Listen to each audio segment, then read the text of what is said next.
TGIF, hello everyone. It's Jane McLeod. Today's topic is, I like to refer to it as onboarding is the new black, right? Or put a spark or a fire in your onboarding. But the basic of today's live presentation is we just want you to really know that we need to focus more on onboarding. But let's talk about you. Let's talk about your week thus far, okay?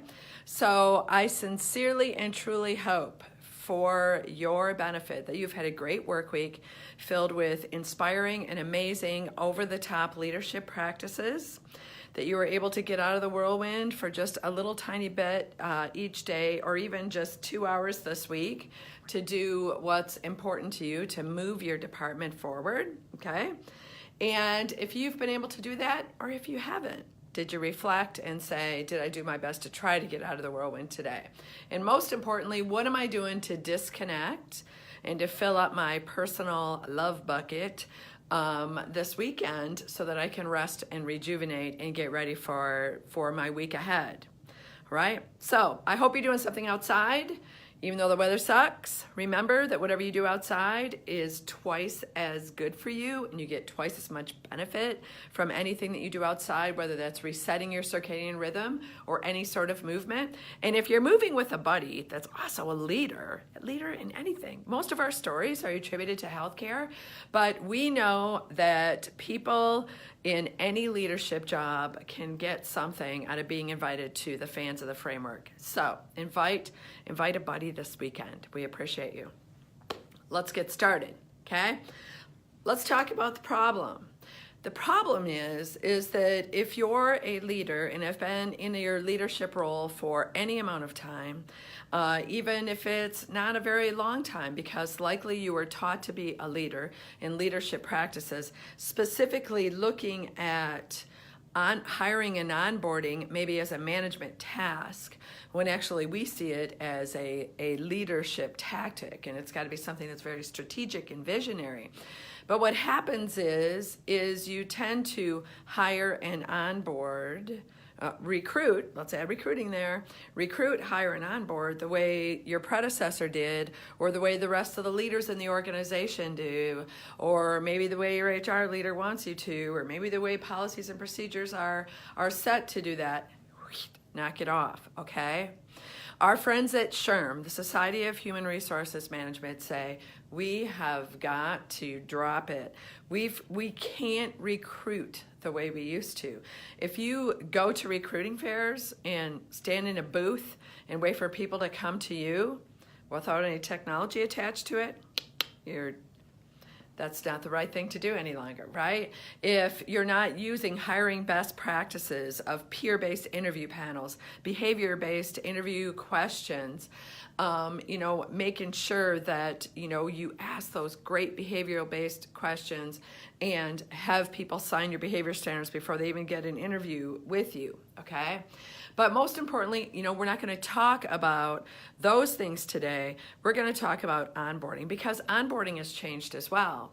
And too often as we meet with leaders across the country, what we hear them say is, I feel like I do a great job hiring. I've hired some massive rock stars, and I feel like it's my employees' jobs or my team's job to do the onboarding. I don't personally orient them. They have a preceptor or a mentor, or they follow a checklist or whatever. Again, not best practice. So we recommend, actually, and SHRM recommends, that there are 5 great things for you to follow when you onboard, like the meat of it, that you should have 5 things that you do. Only one of them is to follow a competency skills checklist that's based on the human that you hired and their previous work experience, okay? Only one. So what I'm going to talk about is just one piece today of that. And I promise you we will eventually get to the new way we need to recruit for our current workforce and our future workforce, the new way we need to hire for our current and future workforce, and all 5 of the onboarding tactics. But today we're only going to talk about one. And that one is great socialization, right? to make absolutely sure that that new human that you have hired is welcome and, is brought into the fold of the work family that you have created, okay? So let me tell you what I mean. If you think about this, and like I said, maybe you've instituted some great hiring practices. Maybe you have a field of people to hire from that just are giving you great humans. But, if we're not, integrating them into the culture in the community that is your department and your organization and making them feel very welcome, guess what? If you did a great job hiring somebody 2 weeks prior to walking inside your door, what was happening, right? Their old workmates had their hands around their ankles going, please don't go, please don't leave me, right? Your new employees are watching you and your department and the culture of your organization just as closely as you are watching them, right? Just as closely as you're watching them. So we need to make sure that the first impressions are over the top. We're going to talk about that in a minute, but we need to make sure that we follow the advice. We have the Society of Human Resource Management for a reason. This is a great organization that's done all sorts of research, and they tell us that personalizing and putting people into your socialization queue and the culture and being very welcoming and letting them know that, there's not cliques, there's not silos, that these things aren't welcome there, that actually they're going to make new friends and have new family members. So you can start with peer interviews because peer interview panels are great for that, right? If I help hire someone, I'm going to make sure that, I make them feel very welcome there because I want them to stay, all right?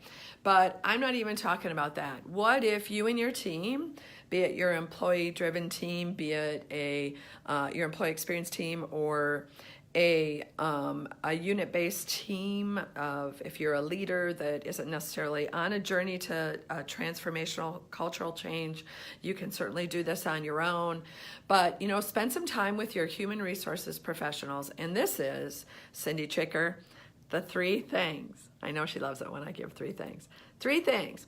First thing, spend some time with our human resources professionals, all right? And ask them, because they may just give you general data like what your turnover rate is, right? But you want to really dig down. How many people have we lost within a year? How many people have we lost within the first 90 days? And what you want to know is, if you're doing this from an organizational perspective, like an employee experience team, what you really want to know is, what departments do we need to focus on? What departments need our help? That maybe those departments aren't as welcoming. Maybe those departments, have been working together, the same team for years and years and years. And then when a new person comes on, they're like, they're weird, they're different, they're strange. They're not, right? They're new.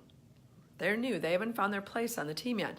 So you want to make absolutely sure that you get great data to respond to and to make great decisions. So maybe it's a shift. Maybe we're having more turnover on the night shift because night shifters can be, very close-knit and they feel like a family. And maybe they're not welcoming of other people to their family. They're not ready to adopt some people. So you want to make absolutely sure that you know where the holes are in your system and who needs some help with more welcoming. Okay. The second thing is to interview or round on the new hires. And this is a great tactic that I do see a lot of HR departments doing, that I see employee experience teams doing. They're always asking Sue and I, can we round on people? Heck yeah, the more rounding, the better. Round, round, round makes the world go round, round, round. So, ask the new people, how did you feel when you got here? Their answers might surprise you. Because here's the deal, we live at work, people, right?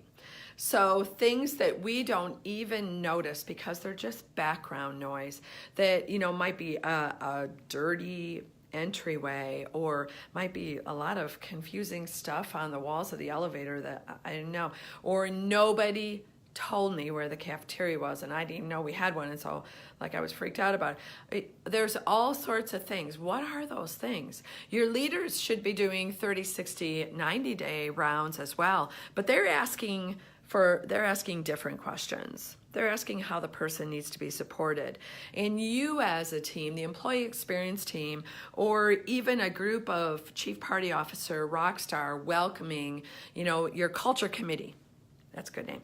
Your culture committee could round on people that are new to your department and ask them, how were we? Did you feel welcome? When you showed up on day one with your cute new scrubs on and your fresh name tag without any creases in it, and, perfect hair, looking all wonderful, and a clerk said, go sit in the corner, your preceptor's not here. True story, right? Did that happen to anyone? We need to ask. What is their first impression? What were your first thoughts when you came into our department, into our organization, and how could we make it different? Did you feel like very, very welcome? Okay? So you tell them you want it to be Disney. You want it to be magical. You want them to know that their human body is appreciated, all right? It's appreciated. And the third thing is, we always assign this to our employee experience teams, is to make day one special. And so after you've got this data, right? You've got very objective data on what the turnover rate is in certain departments and how many days, months, years, and what shifts we turn over from, okay? Then you've got very subjective data that you're interviewing real people who can give you just this great advice to say, my feelings weren't hurt, or, I wasn't offended. I'm not gonna leave because of it yet, but this didn't feel very good to me. I really didn't like that, okay? So subjective, objective data. Then you get together with your team. If you're doing this in your own department, unit-based team, like I said, the culture committee, the chief party officers, the welcome wagon, whatever, okay? So, or your organization has an employee experience team, like many of our partners do. You assign this to them to say, what will we do? What will we do to make day one special? What will we do to make this welcome? Now, here's differentiation, and this is a mistake that many of our partners have made, probably our fault, okay? Is that they oftentimes will say, this is HR's job. Au contraire. Yes, your human resources professionals should absolutely create this over-the-top onboarding, new hire, orientation, welcoming, and very exciting, and culture-driven and transformational welcome. Okay, they should absolutely do that, and I'm sure most of your HR providers are doing that. That's not what I'm talking about.